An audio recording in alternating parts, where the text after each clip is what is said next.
Many of us were not alive in the 1960s. Whether you were or you weren't, you're probably familiar with the song that came out of that era called Turn, Turn, Turn. It was made famous by a group of hippie theologians called the Byrds. And in my account, they ended up being pretty much a one-hit wonder. But this song did a lot for them. Now, you probably have heard the song. What many people don't realize is that it's entirely plagiarized. They didn't write the lyrics themselves.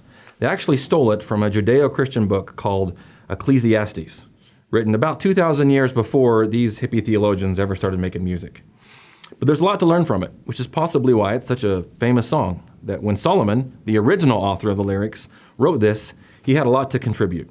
I want to quote just a small section from the song and give a little bit of commentary on how it can make our life a little bit easier. To everything, turn, turn, turn.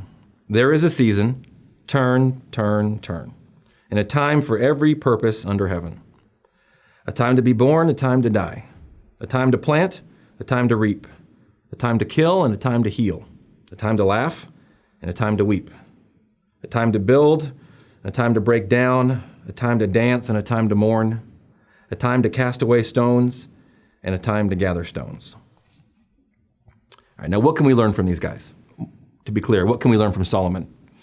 I think quite a bit. And if you remember nothing else from this short little message, remember that the best thing to take from this song is we need to always be aware of what season of life we're in.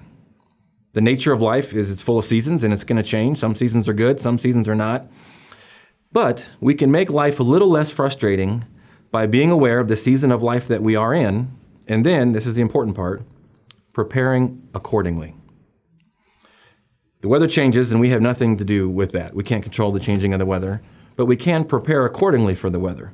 But we have to hear this. It's an important thing you have to get. Your opinion of the weather is entirely irrelevant.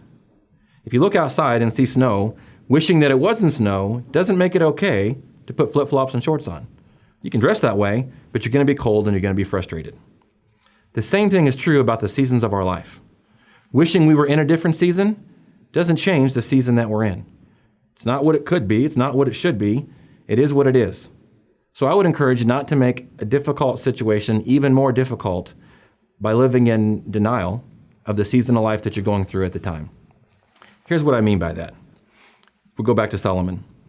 If you're in a season of life where it's time to rebuild, then don't expect a harvest in that season. Spend some time withdrawing, regrouping, rebuilding, and preparing for the next season of life. If you're in a season of life that's really dominated by mourning and difficulty, again, I pray that you're not in that season long, but if that is the season that you're in, cry, mourn. That's okay, because it's going to be replaced at some point. But hear me say this as well. If you're in a happy season of life, then dance, laugh, and enjoy your way all the way through that season, because at some point it's going to come to an end and it's going to be replaced by a season to rebuild, a season to harvest, a season to build up. The bottom line is, wise people realize we don't have any control over the changing of the seasons. All we can do is check the weather and navigate accordingly. You're going to end up with more peace and joy in your life if you cooperate with the inevitable. A wise person is always asking themselves, what season of life am I in right now? And what's a reasonable expectation for this season of life? Thanks.